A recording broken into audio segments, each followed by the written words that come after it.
Gotta be ruthless, guys.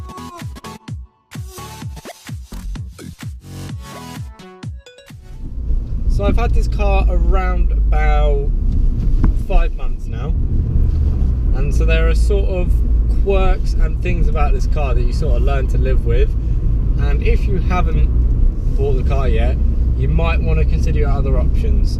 Now, I personally love the car, so these are just little niggles, they don't really bother me, but they might affect you.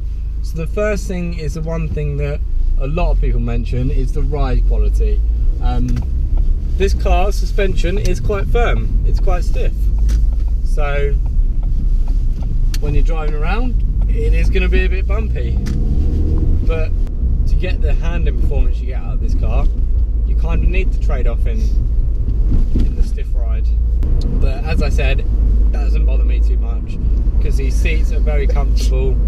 They keep you locked in place. And you literally do get used to the ride.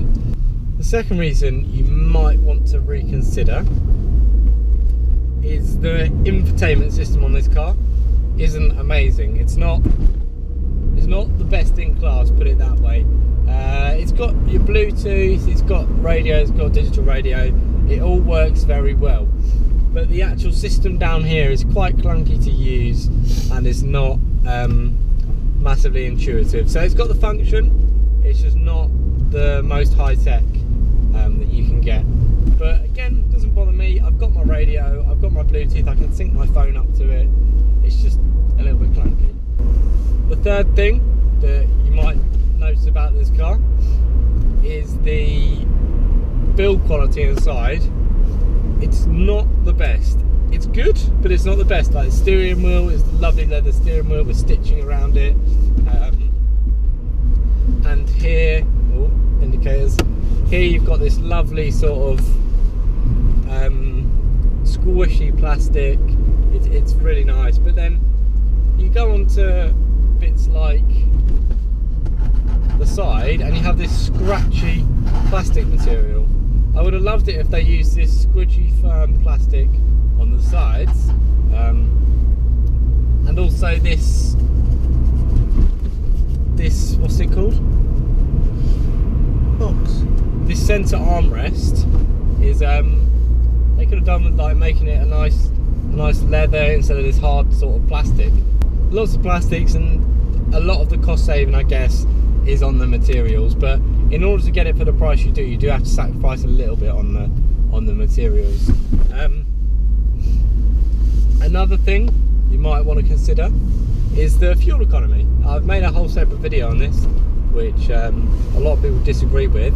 Some people are saying they can get 400 to 450 miles out of this tank. I have never got anywhere close to that. The best I've got, economy wise, out of this car is 380 miles out of a tank, and that is doing motorway driving only. If you do a lot of town driving, a lot of sitting in traffic, then you're going to use a lot more petrol. 300 to 350 miles a tank. So it's not the most economical. But again, for what you get for a 1.6 litre turbo, compared to stuff like the Focus ST, it does quite well on fuel. But for me personally, I do have to go to the petrol station quite a bit with this car.